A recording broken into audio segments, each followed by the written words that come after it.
अस्सलाम वालेकुम and a very good evening. इस वक्त अगर देखा जाए तो जहां हुकूमत मुख्तलिफ महाजों के ऊपर एक ही वक्त में निमटने की कोशिश कर रही है, वहीं अदालतों की तरफ से भी इसी किस्म की वाइब्स आ रही हैं। जिस तरह हम देख रहे हैं कि आज एक बड़ी डेवलपमेंट ये रही कि पाकिस्तान तहरीक इंसाफ के बानी चेयरमैन और उनकी अहलिया को खास तौर पर एहतसाब अदालत की तरफ से रोक दिया गया कि वो किसी भी किस्म के बयानात जो कि रियासती इदारों के खिलाफ हों या फिर ऑफिशल्स के खिलाफ हों वो ना दें।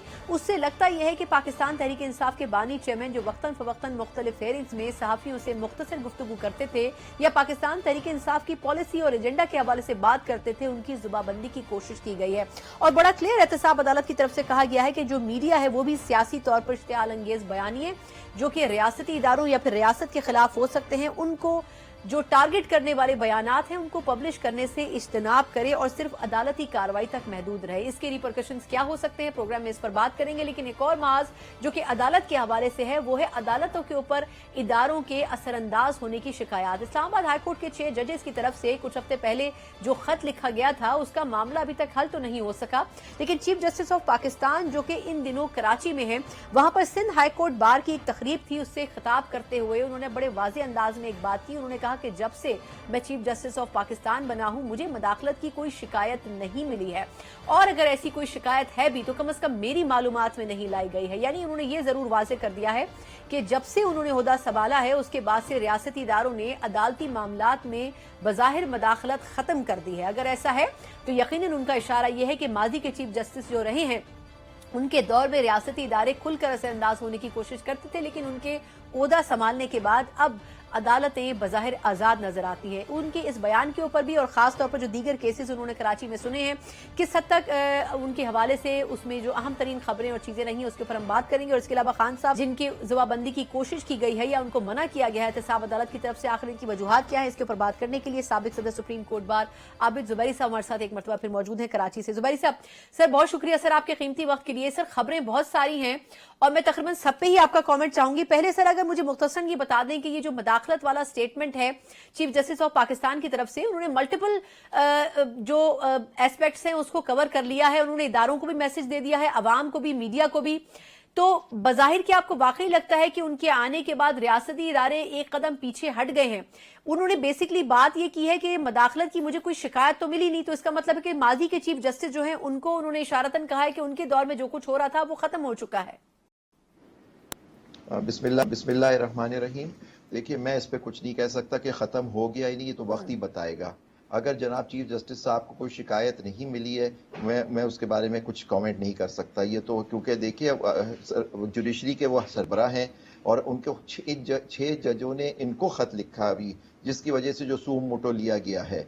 अगर इस तरह की मुदाखलत पहले होती रही है और हमारे सिस्टम में हमेशा ही रही है तो अब ख़त्म हो गई, तो ये बड़ी क्रेडिट जाएगा चीफ जस्टिस साहब को कि उनके आने के बाद रियासती अदारे जो कोशिश कर रहे थे असरअंदाज होने के वो पीछे हट गए। लेकिन ये वक्त ही बताएगा कि सुमोटो केस जो लगा हुआ है उसमें क्या बात आती है सामने। आपने असगर खान साहब का केस देखा, उसके अंदर भी सारी आया इंटेलिजेंस एजेंसीज ने किस तरह से किया। उससे पहले भी कई केसेस आप देखेंगे हमारे तारीख का हिस्सा हैं। और ये 6 जजों ने जो बात की इस पर, तो अब बात यहाँ तक आ गई है कि उनके घर पे, उनके घरों को बग किया जा रहा है, उनके रिश्तेदारों को तशद्दुद का निशाना बनाया जा रहा है और उनको अपने मर्जी के फैसले लेने। क्योंकि देखिए जो मेन अभी जो सारा जोर था रियासत का वो था इमरान खान साहब और उनसे कनेक्टेड केसों पे कि उनके किस तरह से फैसले अपने तरीके से लिए जाएं।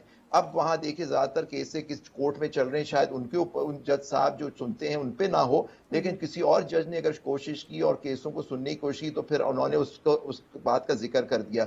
इमरान खान साहब अभी भी उनके खिलाफ केसेस चल रहे हैं, ये अदालतों में आ रहे हैं, कौन से जज उनको सुनते हैं वो वक्त ही बताएगा। अब इस्लामाबाद हाई कोर्ट ने भी फुल कोर्ट मीटिंग कर ली, उनकी तो इशारा। और ये जब ये बात हुई थी उस जमाने की चीफ जस्टिस साहब से और सीनियर तीनों जजों से, जिसमें जनाब जस्टिस फाइज ईसा भी थे, उस खत में लिखा हुआ है, उनसे भी ये 6 जज साहिबान मिले थे आके और उनको मुद्दा किया था कि इस तरह से रियासती इदारे उनके कामों पे असरअंदाज होने की कोशिश कर रहे हैं और उनको तशद्दुद का निशाना बनाने की कोशिश कर रहे हैं। तो देखिए ये सारी बात आज़ाद अदलिया की है और हमारे सिस्टम की है, और ये सिस्टम के अंदर एक बुराई है कि जी जो इदारे होते हैं वो चाहते हैं उनके मनपसंद फैसले हो जाए। किसी आदमी को टारगेट कर लिया जाता है, चाहे वो नवाज शरीफ हो, जरदारी साहब हो, कोई भी हो, या शहीद बेनजीर भुट्टो हो। आप देखिए उनसे या उससे पहले जो लोग हैं तो फैसले उनकी तरफ से होते हैं। अब आपने खुद देखा अभी सुप्रीम कोर्ट ने شہید بھٹو صاحب کے اس کیس میں کہا کہ جی ایک جج صاحب نے تو اس وقت کہا تھا کہ ہم سے پریشر میں یہ فیصلہ کروایا گیا. ایک آدمی اپنی جان سے کیا, سابق وزیر اعظم تھے اور اب آ کے انہوں نے بعد میں کہہ دیا, اب اس کو 50 سال کے بعد ان کو کیا انصاف ملا. ٹھیک ہے, ہسٹری میں آ گیا. اچھا, لیکن اب چلیے سر وہ سمجھ آ گیا کہ اس کو تو ابھی فردر انہوں نے کہا ضرور ہے, لیکن اب یہ آنے والا وقت بتائے گا کہ آیا کس حد تک یہ بات درست ہے. لیکن بظاہر for the face of it تو ہم یہ کہہ سکتے ہیں کہ انہوں نے یہ اسٹیٹمنٹ دیا ہے کہ ان کے دور میں یہ ہو نہیں رہا ہے. اچھا, دوسرا ایک اہم پہلو سر, احتساب عدالت نے عمران خان صاحب اور ان کی اہلیہ کو ریاستی اداروں کے خلاف اسٹیٹمنٹ دینے سے منع کر دیا ہے. ایک تو یہ بتائے گا کہ کیا کوئی ملزم جو کہ انڈر ٹرائل ہو وہ کس حد تک گفتگو کر سکتا ہے, کیونکہ ایک ڈیبیٹ یہ بھی ہو رہی ہے کہ ان کو بات کرنے کی جو بھی ملزم ہوتا ہے اس کو اجازت نہیں ہوتی جو انڈر ٹرائل ہوتا ہے. پھر یہ کہ اگر آپ مختصر ون لائنر اسٹیٹمنٹ بھی دے دیں تو پھر میڈیا بھی اس کو اس طریقے سے اچھالتا ہے, اس کو ہیڈ لائنز بناتا ہے کہ وہ ایک مزید کنٹروورسی بڑھ جاتی ہے. تو یہ جو احتساب عدالت نے کیس کچھ اور تھا ان کی ڈومین میں اور بات کچھ اور کی گئی ہے, فیصلہ کچھ اور آیا ہے, تو آپ کے خیال میں اصل ایشو کیا ہے؟ خاموش کرانے کی کوشش ہے یا پھر خان صاحب کو سمجھانے کی کوشش ہے کہ وہ اداروں کو ٹارگٹ نہ کریں؟ دیکھیے, اگر ملزم کو پہلی بات میں نے نہیں سنا کہ ملزم کے پاس یہ اس کا حق آرٹیکل 19 جو آپ کو کانسٹیٹیوشن کا آرٹیکل 19 کہتا ہے فریڈم آف سپیچ جو ہے وہ ایک ملزم کھو دیتا ہے. پوائنٹ از دیٹ اگر وہ شکایت کر رہا ہے کہ اس کے ساتھ ریاست ایک طرح سے نا انصافی کر رہی ہے, عدالت سے اس کو انصاف نہیں مل رہا, تو ایک آدمی کا حق ہوتا ہے کہ وہ بات کرے.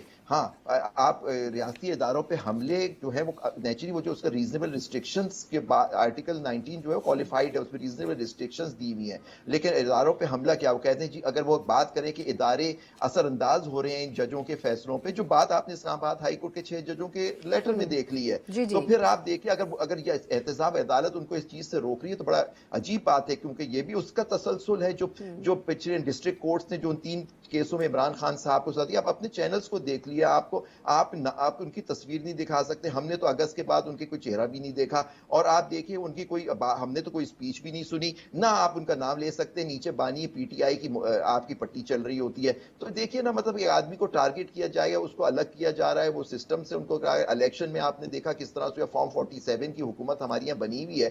تو اس طرح سے اگر آپ روکیں گے, احتساب عدالت یہ کر رہی ہے, میں کہتا ہوں ان کے وکلا کو اس بات کو چیلنج کرنا چاہیے کہ وہ جب وہ اپنی شکایت کرتے ہیں, اگر کرتے ہیں شکایت تو کہتے ہیں کہ اس طرح سے ریاست ان کا انصاف میں رکاوٹ حائل ہو رہی ہے, تو پھر کیا یہ ادارے پہ حملہ ہوتا ہے؟ یا اگر بات کریں کہ اگر میں کسی کی شکایت کروں, کل میں کوئی جوڈیشری نے غلط فیصلہ کیا تو کیا میں نے جوڈیشری پہ حملہ کر دیا؟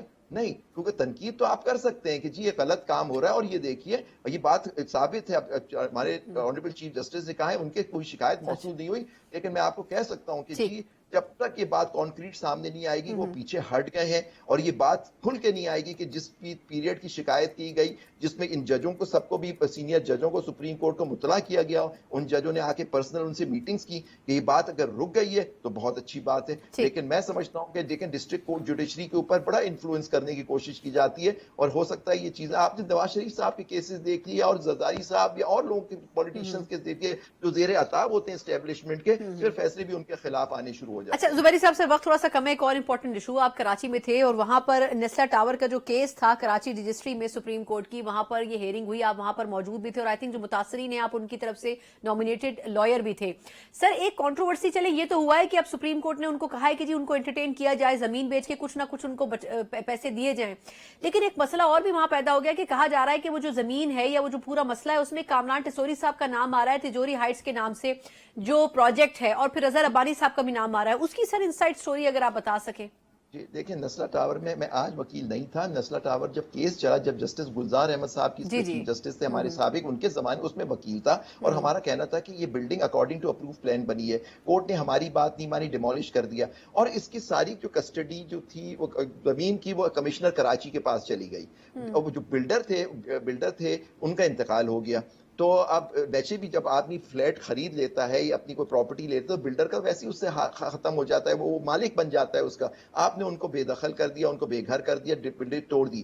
تو آپ نے اب کمشنر صاحب کا کام تھا کہ اس زمین کو بیچتے اور ان لوگوں کو اس کا کمپنسیشن دیتے. وہ 2.5 سال انہوں نے نہیں دیا. وہ اس کے بعد یہ تو میں سمجھتا ہوں آج چیف صاحب نے بڑا زبردست آرڈر کیا کہ آفٹر آل ان لوگوں کو کمپنسیشن دلوایا جو اتنے عرصے سے بے گھر تھے اور اپنی انویسٹمنٹ سے وہ ان کے بالکل کوئی ازالہ نہیں ہو رہا تھا. اب تو ان کے ساتھ کیا گزری ہوگی ان 2.5 سال میں آپ سوچ سکتی ہیں اگر آپ گھر سے بے گھر ہو جائیں. نہیں سر ٹسوری صاحب کے حوالے سے اگر آپ بتا سکیں کہ وہ کیا خبر ہے سر؟ دیکھیے وہ اس کا جی ہاں وہ اصل میں ایک بات ہے, ایک پروجیکٹ تھا تجوری ہائٹس, وہ ایک جگہ بن رہی تھی, اس میں بلڈر کے جو اونر تھے وہ ایک ہے نعیم الدین. میں نے ابھی آ کے کیونکہ میرے پاس مجھے بلا لیا گیا کیونکہ میں اس میں وکیل تھا, بلڈر جو کنسٹرکٹنگ کمپنی تھی KT بلڈرز, ان کا اس وقت ڈاکیومنٹس نہیں تھے. مجھ سے کہا ایک ایپلیکیشن آ جائے گی, ایک صاحب نے کمپلینٹ کیجئے ہمیں کوئی کمپنسیشن نہیں ملا. اس ایپلیکیشن میں نہ میں وکیل ہوں نہ میاں رضا ربانی صاحب, ہم پچھلے کیسوں میں تھے, وہ اونر کے وکیل تھے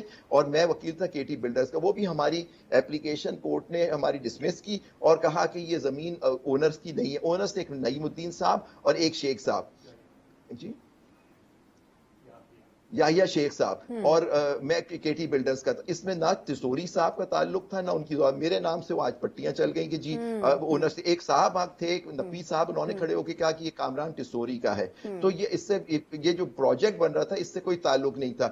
تو یہ ایشو تھا اور کمپنسیشن کا ابھی کوئی آرڈر کورٹ نہیں. یعنی جو دونوں اونرز تھے ان کے آپ نے نام لے لیے, یہ یحییٰ صاحب تھے اور اس کے ساتھ جو JT آپ نے یہ ڈاکومنٹس موجود ہے, یہ ڈاکومنٹس ہیں, یہ سپریم کورٹ کے ریکارڈ کا حصہ ہے, لیکن انفارچونیٹلی وہ فائلیں موجود نہیں تھی کورٹ کے اندر. اور مجھے دیکھیں 3 سال پرانی بات ہوگی تھی, مجھے بھی سارے فیکٹ, میں نے جج صاحب سے یہی درخواست کی کہ مجھے نہیں علم, آپ مجھے ٹائم دے دیں تاکہ میں بتا دوں, کیونکہ میرا اس کیس سے اب کوئی تعلق نہیں, وہ کیس ختم ہو گیا آج سے 3 سال پہلے اور وہ ڈیمولش ہو گئی. تو اور جو اونر صاحب کے وکیل تھے, ایک اور ان کے پارٹنر تھے میاں رضا ربانی صاحب کے, سالم سلام انصاری ایڈوکیٹ ہمارے ہیں سپریم, انہوں نے کہا کہ جو اگر کوئی کمپنسیشن ہم نے دے دیا کمپنسیشن, اگر کوئی رہ گیا تو ہم سے کانٹیکٹ کر لے. بالکل ٹھیک, بہت بہت شکریہ عابد زبیری صاحب. انہوں نے سابق صدر سپار ہمیں بتایا ملٹیپل ایشوز جو کہ کراچی میں سپریم کورٹ رجسٹری کے حوالے سے ہیئرنگ کے دوران رہے. ٹیسلا ٹاور جس کے بارے میں یہ خبریں گردش کرتی رہی کہ کامران ٹسوری صاحب گورنر سندھ اس کے مالکان میں سے شامل ہیں, ان کی طرف سے آج ڈینائل بھی آیا, لیکن عابد زبیری صاحب نے بڑا کلیئر بتایا کہ ڈاکومنٹیشن کے لحاظ سے ان کے پاس ڈاکومنٹس موجود ہیں کیونکہ اس زمانے میں وکیل رہے اور اس کے جو 2 مختلف اونرز ہیں ان کے نام بھی انہوں نے بتایا. ایک مختصر وقفہ, اس کے بعد گندم کا جو مسئلہ ہے وہ مسئلہ اپنے عروج پر پہنچ چکا ہے کیونکہ گندم کے ریٹ وہ ہو چکے ہیں جس پر کسان بیچیں بھی تب بھی ان کو کوئی فائدہ نہیں ہے. اور حکومت کی طرف سے جو بات کی جا رہی ہے کہ روٹی اور نان کی قیمت اتنی کم کر دی گئی ہے جتنی پچھلے 10 سالوں میں نہیں تھی, تو میرا خیال یہ ہے کہ اس پہ کہانی اصل میں کچھ اور ہے. وہ کہانی ہے کیا, اس پر بات کریں گے ایک بریک کے بعد. بریک کے بعد ایک بار پھر آپ کو خوش آمدید کہتے ہیں. گندم کی خریداری یہ مسئلہ ایسا ہو چکا ہے جس کے اوپر نہ صرف پنجاب اسمبلی میں آج بڑی بحث ہوئی, ایوان کو مطمئن نہیں کر سکی صوبائی حکومت اور بحالت مجبوری اسپیکر صوبائی اسمبلی کو ایک 2 رکنی کمیٹی بنانی پڑی جو یہ انویسٹیگیٹ کرے گی کہ آخر معاملہ کیا ہے. خبریں یہ تھی کہ یہ جو گندم باہر سے درآمد کی گئی تھی پاکستان میں, یہ نگراں حکومت کے دور میں کی گئی تھی. آخر کس کی ایما پر, اور مارچ کے مہینے میں درآمد کیا جانا اور اس کے بعد جس گندم کا انبار لگ چکا ہے, تو اس کے بعد جو کراپ جس کی بات کی جا رہی ہے کہ بمپر کراپ پاکستان میں ہوئی ہے, تو پھر ان کسانوں کا کیا ہوگا جنہوں نے پاکستان میں گندم بوئی اور اگائی اور اس کے بعد اب جب کاٹ کر بیچنے کا ٹائم آتا ہے تو جو ریٹ لگائے جا رہے ہیں وہ ایسے ہیں جس میں کسانوں کو کسی طور فائدہ نہیں ہوا ہے. آخر ایشو اصل میں ہے کیا, اور یہ جو روٹی کو سستا کرنے کی بات پنجاب حکومت کی طرف سے کی گئی ہے, جو نعرہ لگایا گیا ہے, اس نعرے کی صداقت آخر صرف غریب لوگوں کو, مستحق لوگوں کو فیسیلیٹیٹ کرنا ہے یا پھر اس کے بیک اینڈ پر کہانی کچھ اور ہے. کیونکہ قومی اسمبلی میں بھی آج اس کی بازگشت سنائی دی, لیکن لبے لباب یہ ہے کہ حکومت ابھی بھی کوئی جواب دینے سے قاصر نظر آتی ہے, اور اس کی وجہ یہ کہ وہ سارا ملبہ ماضی کی نگراں حکومت پر ڈال رہی ہے کہ جو فیصلے تھے ان کے دور میں کیے گئے, اب اس کو وزیر اعظم شہباز شریف صاحب نے انویسٹیگیٹ کرنا ہے کہ آخر کس کی ایما پر, کس کے اشارے پر یہ فیصلے ہوئے اور آخر اس کی اجازت نگراں حکومت کو کس کے کہنے پر دی گئی. لیکن ابھی اس وقت اس کا سب سے زیادہ جو متاثر حلقہ ہے وہ کسانوں کا ہے. اسی معاملے پر بات کرنے کے لیے سیگمنٹ میں میرے ساتھ موجود ہیں رہنما پاکستان تحریک انصاف ممبر صوبائی اسمبلی پنجاب ندیم قریشی صاحب. قریشی صاحب sir thank you so much for joining. اور اس کے علاوہ ویڈیو لنک پر لاہور سے میرے ساتھ موجود ہیں صدر پاکستان کسان اتحاد رانا خالد کھوکر صاحب. میں کھوکر صاحب سر پہلے کوئکلی آپ سے ذرا بات شروع کرنا چاہوں گی, پھر قریشی صاحب کی طرف آتی ہوں. سر یہ بتائیے گا کہ اس مرتبہ آپ کیا اس بات کو کریکٹ کریں گے کہ کیا بمپر کراپ پاکستان میں ہوئی ہے, اور یہ جو بمپر کراپ ہوئی ہے obviously اس کی پلاننگ پچھلے سال سے کی گئی تھی, تو کیا اس میں کسانوں کو کیا سبز باغ دکھائے گئے تھے جس کی وجہ سے کسانوں نے دل و جان کے ساتھ اس بمپر کراپ کے اوپر کام کیا, اور اب اس کی پکچر کیا نظر آتی ہے اس وقت کسانوں کو؟ کاشتکار ہمیشہ محنت کرتا ہے, اسٹرگل کرتا ہے, کوشش کرتا ہے, وہ اس ملک کی فوڈ سیکورٹی کا ضامن ہے. کاشتکار پچھلے 10 سال لے لیں تو انٹرنیشنل ریٹ ہم سے بہت زیادہ تھا, ہمارا ریٹ بہت کم تھا, لیکن کاشتکار نے پھر بھی کنٹرول ریٹ پہ گندم دی. दो साल पहले ले लें, हमने 2200 रुपए मन गंदम बेची और वही गंदम एंड कंज्यूमर ने 6000 रुपए मन खरीदी। ये तमाम हुकूमतों में ऐसे होता रहा है, चाहे वो पीटीआई की हुकूमत थी, चाहे वो मुस्लिम लीग नून की हुकूमत थी, तमाम हुकूमतों में जो एंड कंज्यूमर मारा गया, माफिया जीतता रहा। किसी भी हुकूमत में माफिया को नकेल नहीं डाली गई, किसी भी हुकूमत में, मैं वाजे कह रहा हूं, किसी भी हुकूमत ठीक है। अब जो कुछ हुआ सितंबर में निगरान हुकूमत ने मिनिस्ट्री ऑफ फूड सिक्योरिटी ने एक समरी मूव की कि गंदम की इंपोर्ट की इजाजत प्राइवेट सेक्टर को दी जाए। हालांकि उनके पास तमाम स्टेटिस्टिक्स मौजूद थे कि गंदम वाफिर मिकदार में मौजूद थी, मंगवाने की जरूरत ही नहीं थी, लेकिन वो एक करप्शन की खातिर, एक पैसा कमाने, अरबों रुपए कमाने की खातिर ये सारा कुछ किया गया। और दूसरा, पाकिस्तान में ये पहली दफा हुआ है, बल्कि दुनिया में पहली दफा हुआ है कि अगर आप बाहर से कोई चीज मंगवा रही है तो उसको कैप ना करें कि आप किस मिकदार में मंगवा सकते हो, ओपन कर दिया, जितनी मर्जी कोई मंगवाए। ठीक। फिर डेट की 31 मार्च तक, 31 मार्च से मुराद ये है कि बिल्कुल वो बदनीति पे मबनी ये डेट दी गई, क्योंकि फरवरी में हमारी अपनी गंदम आ जाती है, उसके बाद मंगवाने का तुक नहीं बनता। ये मार्च में मंगवाई फिर गई। ये किया कि जो अपने पास गंदम पड़ी थी, क्योंकि इंटरनेशनल रेट बहुत कम था, जो अपने पास पड़ी थी फूड डिपार्टमेंट के पास, पासको डिपार्टमेंट, उसका रेट कर दिया 4785 रुपए, सिर्फ इसलिए उस प्राइवेट सेक्टर को अकोमोडेट करने के लिए जो बाहर से वो 2800-2900 में गंदम लेके आएंगे, वो यहाँ के 4400-4500 में बेच के अरबों रुपए कमा लेंगे। दूसरा मुल्क का ये नुकसान हुआ कि जब आपको गंदम मंगवाने की जरूरत ही नहीं थी, $1 बिलियन की बाहर से गंदम मंगवाई गई। और दूसरा, जो जहां पे गंदम मौजूद पड़ी थी उसके ऊपर 30% इंटरेस्ट अब तक अदा हो रहा है, वो भी एक सैकड़ों अरब वो का अदा कौन मुल्क कर को रहा है सर? नुकसान वो हुआ, 23% सूबे को भी हुकूमत कर रही है। हुकूमत कर रही है, ऑफ कोर्स हुकूमत कर रही है, क्योंकि वो हुकूमत के पास, हुकूमत की कस्टडी में है ना। फूड डिपार्टमेंट हो, पासको, वो हुकूमत। यकम अप्रैल की नेशनल फूड सिक्योरिटी मिनिस्ट्री की रिपोर्ट के मुताबिक पाकिस्तान में जो गंदम मौजूद है इस वक्त, वो 47 लाख टन मौजूद है। और जरूरत कितनी है हमारी एक और साल इसके की? अलावा जो प्राइवेट जी जरूरत नहीं, कितनी है? नई annually फसल कितना के मैं जरूरत अलावा होगी? बात कर रहा हूँ। जी जी। जरूरत हमें कुछ हमें जो तकरीबन 30 मिलियन टन की जरूरत है, 30-31 मिलियन टन की हमें जरूरत है, लेकिन वो हमारी नई फसल की मैं बात नहीं कर रहा, मैं पिछले साल के स्टॉक की बात कर रहा हूँ। अच्छा, ठीक। पिछले साल का स्टॉक भी मौजूद है, आगे भी बम्पर खराब खड़ी है, यानी कि हमें बाहर से मंगवाने की कोई जरूरत नहीं। वो सिर्फ और सिर्फ करप्शन करने के लिए 100-150 अरब डॉलर 150 अरब रुपया कमाने के लिए। सर पॉइंट आ गया सर, मुझे कुरैशी साहब को शामिल करने दीजिए। सर क्विकली कंप्लीट कर लेना जी, बात कंप्लीट कर लें जी जी। मैं एक मिनट, अच्छा, उससे नुकसान क्या हुआ जी? एक तो फूड डिपार्टमेंट को अरबों रुपए पड़ गए, पासको को पड़ गए, तकरीबन ये बनता है को 150-200 अरब रुपए बनता है, जो जाएगा इस मद में, सूद की मद में। फिर दूसरा ये है कि 1 अरब डॉलर आपका चला गया, ज़र मुबादला ज़ाया हो गया। काश्तकार का 900 अरब रुपए, काश्तकार को असल प्राइस से कम प्राइस, काश्तकार का 900 अरब नुकसान हो गया। अब गंदम की फसल के ऊपर दूसरी मेन फसलें आनी है, आपकी कपास और चावल। जब गंदम के काश्तकार के पास पैसे नहीं होंगे, वो अगली फसलों पे इन्वेस्ट नहीं कर सकेगा। फिर जब अगले साल का गंदम लगाने लगेगा, अगले तो साल में बाद में जाते हैं ना। अभी तो ये इसलिए जो मसला खड़ा है, मैं पॉइंट आपका आ गया सर, मैं वापस आपकी तरफ आती हूँ। अगले साल तो बहुत दूर की बात है, जब पैसे ही नहीं मिलेंगे तो अगली फसल क्या उगाएंगे? पॉइंट आपका बिल्कुल दुरुस्त है कुरैशी साहब। सर ये पूरी पिक्चर तो बड़ी क्लियर खोकर साहब ने बता दी है सर, लेकिन असल मसला ये कि जो निगरान हुकूमत थी बड़े मुख्तसर टाइम के लिए आई, लेकिन उसमें इतनी बड़ी करप्शन करके गई। अब अगर इस वक्त की हुकूमत हाथ झाड़ के खड़ी हो जाए कि ये तो पिछली हुकूमत ने किया, हमारा तो कोई कसूर नहीं है, लेकिन इसमें फंस गया ना किसान, उसका क्या करेंगे? देखिए सना, इस बार और आप इनकी बात से एग्री करते हैं जो कहानी ये बता रहे हैं? मैं गुजारिश करूंगा आपको, एक तो आप मौजूदा हुकूमत पिछली हुकूमत पर डालकर अपनी जान नहीं छुड़वा सकती। बिल्कुल ठीक। आज से कुछ 20 रोज पहले सप्लीमेंट्री बजट पास हुआ पंजाब असेंबली में, जिसमें उस तमाम टाइम को कवर दिया गया जो केयर टेकर गवर्नमेंट पंजाब में थी। मैं किसी का नाम नहीं लेना चाहता, जब लफ्ज केयर टेकर आएगा तो आप खुद समझ जाए कौन लोग हुक्मरान थे। उसमें 600 अरब रुपया, 6 खरब रुपया रखा गया लोन रीपेमेंट्स के लिए। आई वॉज द मेंबर जिसने ये क्वेश्चन रेज किया वहां स्पीकर साहब से कि सर कैन यू डिफाइन कि ये 600 अरब रुपया कौन से लोन की रीपेमेंट्स में जाएगा? स्पीकर साहब के नॉलेज में नहीं था। जब हमने इसको इन्वेस्टिगेट किया और मैंने उनको रिक्वेस्ट की, मैंने कहा सर ये उस गंदम की मार्कअप की मद में जाएगा जो केयरटेकर गवर्नमेंट ने उस वक्त वीट परचेज की, लोन से वीट परचेज की सना साहबा, उस पर 25 करोड़ रुपया रोजाना पंजाब हुकूमत मार्कअप दे रही है, रोज की बुनियाद पर, और अभी तक दे रही है। आप जुल्म की इंतहा देखें, जिस मुल्क में बिजली का बिल अगर एक छोटे कंज्यूमर का, एक डोमेस्टिक कंज्यूमर का एक दिन लेट हो, उसका मीटर उतार लिया जाता है। मैं रुकने असेंबली हूं, आवाम में से राब्ते में रहता हूं, 5,000 बिल पर बिजली का मीटर उतर जाता है। सुई गैस का कि बिल की किस्तें करना या बिजली के बिल की किस्त अक्सात करवाना अब बैन कर दिया गया है। जहां आप एक कॉमन आदमी की जिंदगी इतनी एक्सीडेंट कर दें, कोई पूछने वाला है कि किस वजह से आप फूड सिक्योरिटी मिनिस्ट्री ने यह असम्बली जारी की। और बिल्कुल खोखर साहब ने बिल्कुल ठीक कहा, बिल्कुल ठीक कहा, ये खुद भी एग्रीकल्चर से रिलेटेड है। नहीं, उन्होंने बहुत अच्छी तस्वीर कशी की। लेकिन सर मुझे अगर, क्योंकि वक्त थोड़ा सा कम है, मुझे चीजें बहुत सारी डिस्कस करनी है। जो बात हो रही है कि जी 3200-3300 रुपए की गंदम थी, इन्होंने दरामद की 4700 रुपए में पड़ी। अब ये जो बात कर रहे हैं, क्योंकि मैं इससे कनेक्ट करूंगी कि आम आदमी को तो रोटी की सूरत में या आटे की सूरत में गंदम मिलेगी ना।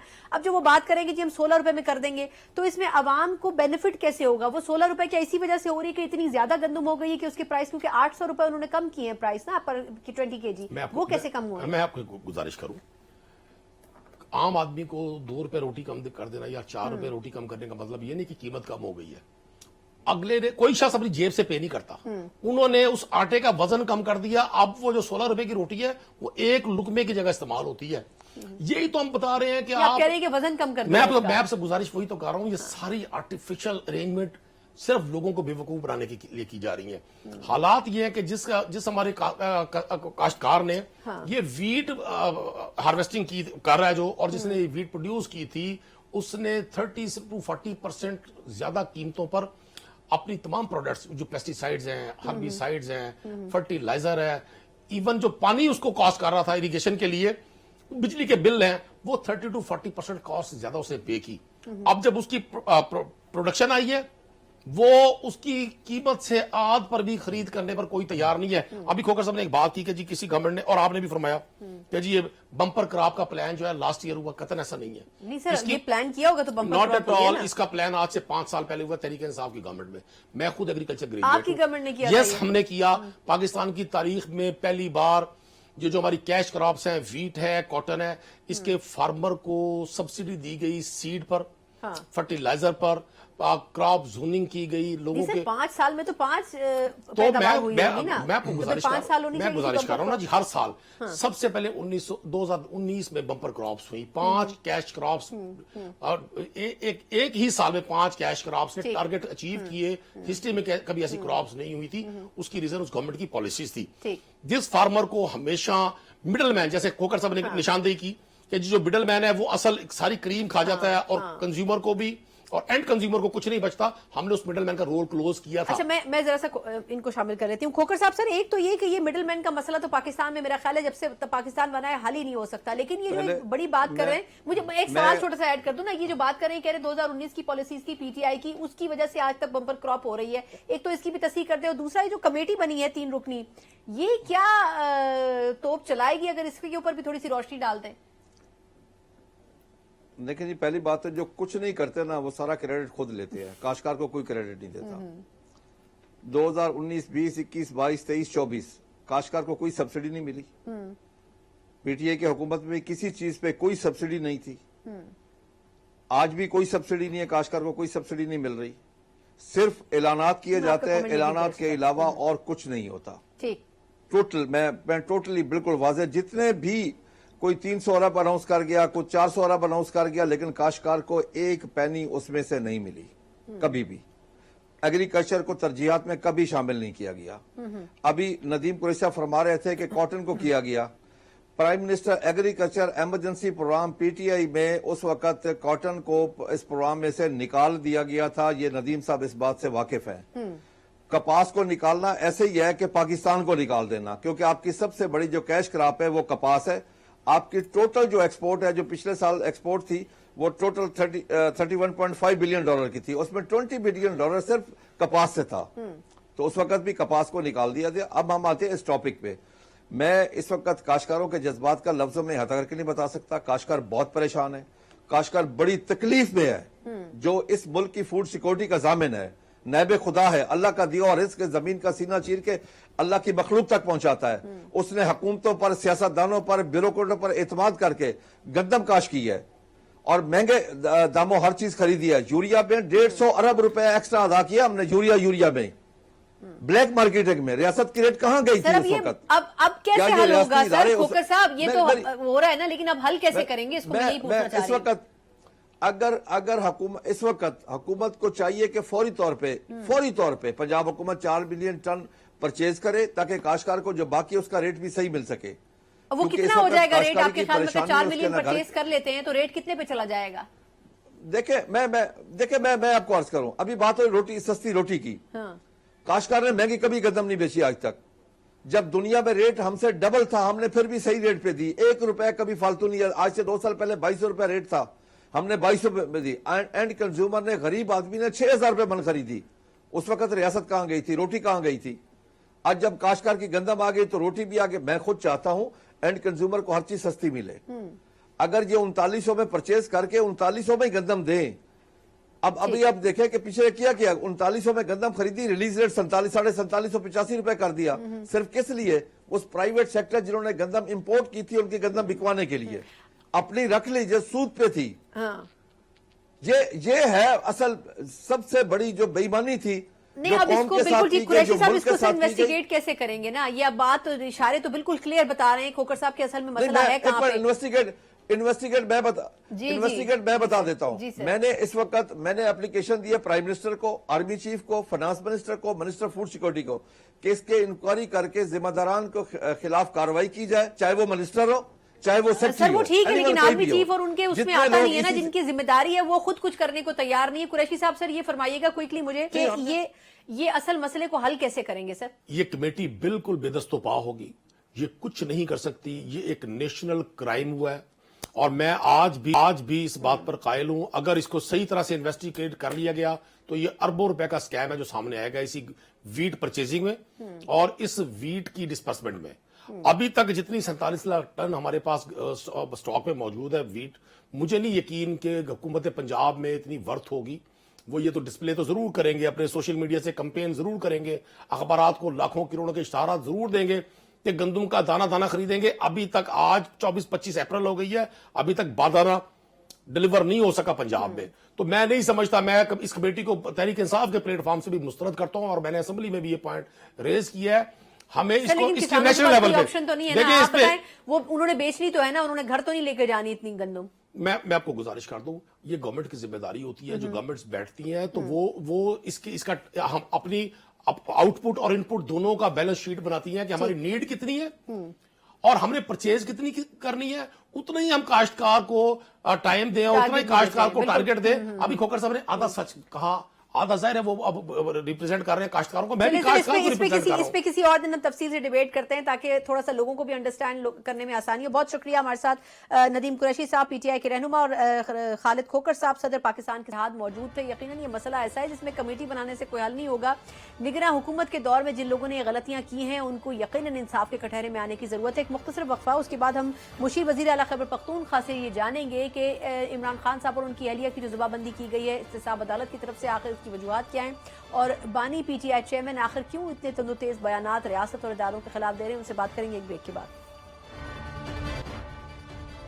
ब्रेक के बाद एक बार फिर आपको खुशामदीद कहते हैं। जहां आज एक अहम खबर पाकिस्तान तहरीक इंसाफ के बानी चेयरमैन के हवाले से ये थी कि उन्हें और उनकी अहलिया को मना कर दिया गया है एहतसाब अदालत की तरफ से कि वो रियासती इदारों और जो रियासत के इंपॉर्टेंट ऑफिशियल्स हैं उनके खिलाफ किसी भी किस्म का बयान ना दें जिससे इश्तियाल अंगेजी पैदा हो। और खास तौर पर मीडिया को भी ये कहा गया है कि वो इस किस्म के जो बयानात हैं उनको पब्लिश ना करें। वहीं दूसरी अहम खबर आज ये भी रही कि खैबर पख्तूनख्वा के हवाले से जो मुशीर हैं वजीर आला की मिसाल यूसुफजई साहिबा, उन्होंने एक अहम स्टेटमेंट दिया। उन्होंने कहा कि हमारे खदशात ये हैं कि गुज़िश्ता शब बारात में जो इमरान खान साहब की अहलियाँ हैं उनके खाने में जहर मिलाने की कोशिश की गई या आया वो मिलाया गया। अब इन दोनों हवालों से क्या पाकिस्तान तहरीक इंसाफ की तरफ से अभी तक ऑफिशियली रिएक्शन तो नहीं आया, लेकिन खुद मिसाल यूसुफजई साहिबा जो है वो इस बारे में थोड़ी सी वजाहत भी कर सकेंगी कि किन सबूतों की बुनियाद के ऊपर ये बयान उनकी तरफ से दिया गया है। और दूसरा, अगर खान साहब के स्टेटमेंट्स के ऊपर पाबंदी लगाई गई है तो क्या लीगली इसके ऊपर पीटीआई कोई अपना अगला रिएक्शन क्या करने जा रही है। इन्हीं तमाम चीजों के ऊपर बात कर मिसाल यूसुफजई साहिबा जो कि मुशीर वजीर आला खैबर पख्तूनख्वा है हमारे साथ मौजूद है। मिसाल साहिबा, thank you so much for joining. पहले तो ये फरमाइएगा कि आपने काफी अहम स्टेटमेंट दिया है कि जो खान साहब की अहलियां हैं उनको आपने स्पेसिफाई भी किया कि शब बारात वाली जो रात थी उसमें उनको जहर देने की कोशिश की गई, तो आया इसके कोई सबूत मौजूद हैं आपके पास? देखिए जी, जो गुज़श्ता शब बारात थी तो उस दिन बुशरा इमरान खान साहिबा का रोज़ा था اور افطاری میں انہیں ایسا کھانا کھلایا گیا کہ انہوں نے مجھے کہا کہ مجھے ایسے پہلے فیل ہوا کہ شاید اس میں مرچیں زیادہ ہے اور مجھے تنگ کرنے کے لیے مرچیں ڈالی گئی ہے، تو میں نے وہ کھانا کھایا. لیکن اس کے بعد ان کی طبیعت اتنی شدید خراب ہوئی کہ جب وہ نماز کے لیے، عشاء کی نماز کے لیے سجدے پہ گئی تو نے کہا کہ میری آنکھوں اور ناک سے پانی بہنا شروع ہوا. پھر ساری رات انہوں نے شدید کرب میں گزاری اور اس دن سے لے کر آج تک ان کی طبیعت روز بروز بگڑتی جا رہی ہے. بعد میں وہیں پہ ایک خاتون نے بی بی صاحبہ کو بتایا کہ جی اس دن آپ کے کھانے میں دوسری بندی نے ہاتھ پہ ڈالا تھا، 2 سے 3 قطرے ہاتھ پہ ڈالے تھے. ہم نے اس دن جس دن شب برات والا دن گزرا اور اس سے اگلی تھرسڈے کو جب میری ملاقات ہوئی اور مجھے یہ بات پتہ چلی تو ہم نے باہر آواز اٹھائی، ہم نے شور ڈالا اور پھر ہم نے تمام عدالتوں کے دروازے کٹکھٹائے، چاہے وہ ٹرائل کورٹ سے یا اسلام آباد ہائی کورٹ تھا. نہیں، وہ تو ان کا میڈیکل معذرت آپ کی بات کاٹ رہی ہوں، ان کا میڈیکل چیک اپ بھی کروایا گیا اسلام آباد کی ایک ہاسپٹل سے جو کہ نجی ہاسپٹل ہے. لیکن وہ جو وہاں کام کرنے والی تھی، میں ایک چیز سے پوچھنا چاہوں گی، وہ جو کام کرنے والی تھی وہ سرکاری طور پر وہاں تعینات ہیں، ان میں سے مطلب انہی میں سے کسی ایک خاتون نے ان کو کس طرح بتایا، میں یہ جاننا چاہ رہی ہوں.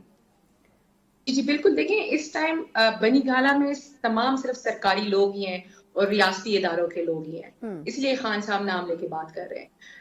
بنی گالہ کا کوئی بھی سٹاف اندر موجود نہیں ہے. بشرا عمران خان صاحبہ صرف ایک کمرے تک محدود ہے، تو اندر ہی کے جو سٹاف کے لوگ تھے ان میں سے ایک بندی نے ان کو بتایا تھا. اچھا. اور اس دن سے لے کر آج تک ہم آواز اٹھا رہے تھے، ہم نے تمام عدالتوں کے دروازے کٹکھٹائے ہیں، لیکن کسی کو کوئی فرق نہیں پڑ رہا تھا. جو القادر ٹرسٹ ٹرائل ہے ان کے جج صاحب کو، کیونکہ ان کی طبیعت بہت زیادہ خراب ہو چکی تھی، تو ہم نے بار بار کہا 3 ہفتوں تک جو جج صاحب ہے وہ مسلسل آرڈر کرتے رہے کہ آپ میڈیکل کرائیں، لیکن آرڈرز امپلیمنٹ نہیں ہو رہے. لیکن ان کا جو میڈیکل چیک اپ کروایا گیا مشال صاحبہ، اس میں تو یہ آیا کہ ان کے معدے میں کچھ معمولی مسئلہ تھا جو کہ اب بہتر ہو گیا ہے. میں اسی کی طرف آ رہی ہوں جی کہ جب القادر جج صاحب نے 3 ہفتوں بعد سخت آرڈر کیا کہ اگر اب میڈیکل ٹیسٹ نہ ہو تو القادر کی فردر پروسیڈنگز نہیں ہوگی، اس لیے الشفا سے ان کا ٹیسٹ کرایا گیا اور انڈوسکوپی کرائی گئی جس میں باقاعدہ نظر آیا ہے کہ ان کے کھانے کی نالی اور معدے میں زخم ہے. اس سے پہلے بشرا عمران خان صاحبہ کو کبھی بھی کوئی بیماری نہیں تھی، نہ انہیں بلڈ پریشر یا شوگر تک کی کوئی بیماری نہیں تھی. اور یہ بات کر رہے ہیں، میں سمجھتی ہوں بے ضمیر لوگ ہیں جو یہ بات کر رہے ہیں کہ وہ شاید ایک کمرے تک محدود ہے اس لیے ان کو ایسیڈیٹی ہوئی ہے اور اس سے یہ زخم ہے. بالکل ٹھیک. اچھا، پوائنٹ آپ کا آ گیا مشال صاحب. وقت تھوڑا سا کم ہے، کوئکلی میں ایک سوال اور کرنا چاہوں گی. وہ یہ بتائے گا کہ احتساب عدالت کی طرف سے ان کی اہلیہ کے اوپر بھی کامنٹ کرنے پہ اور خان صاحب کے اوپر بھی کامنٹ کرنے پہ پابندی لگا دی گئی ہے، تو اب اس کے اوپر اب کیا کوئی ریئیکشن، کوئی لیگلی پی ٹی آئی کچھ آگے کرنے جا رہی ہے؟ اگر مجھے مختصراً جواب دے دیں آپ. دونوں باتوں میں جواب دینا چاہتی ہوں. اگر بشرا عمران خان صاحبہ کو ایسیڈیٹی تھی تو جب خان صاحب پہ حملہ ہوا تھا تو اس ٹائم بھی وہ 10 مہینوں تک بنی کا زمان پارک کے کمرے تک محدود تھی، تو اس ٹائم بھی انہیں ایسیڈیٹی ہوئی. اور اب جب انہوں نے خان صاحب اور بی بی صاحبہ پہ پابندی لگائی ہے تو ہم اس کو چیلنج کریں گے، کیونکہ بشرا عمران خان صاحبہ اس ٹائم ریاستی اداروں کے زیر تحت بنی گالہ میں ہیں اور ان کو پٹیالہ واپس شفٹ کرے تو ہم نام نہیں لیں گے. جب تک وہ بنی گالہ میں رہیں گی، وہ انہی کی کسٹڈی میں ہے، تو ہم تو بات تو کریں گے. بالکل ٹھیک ہے. بہت بہت شکریہ. سوال اور بہت سے تھے لیکن اس سیگمنٹ کا وقت تھوڑا سا ہے. بہت شکریہ مشال یوسفزئی صاحبہ، مشیر وزیر اعلیٰ کے پی کے ہمارے ساتھ موجود تھیں. یقیناً دونوں اہم پہلوؤں پر انہوں نے بخوبی اظہار خیال کیا. اب دیکھنا یہ ہوگا کہ آیا قانونی چارہ کے بعد خان صاحب اور ان کی اہلیہ کو گفتگو کرنے کی اجازت ملتی ہے، اور جو سنگین الزامات مشال صاحبہ عائد کر رہی ہیں اس کو بھی فردر انویسٹیگیٹ کرنے کی ضرورت ہے. اسی نوٹ کے ساتھ پروگرام سے مجھے اجازت دیجیے. اللہ حافظ.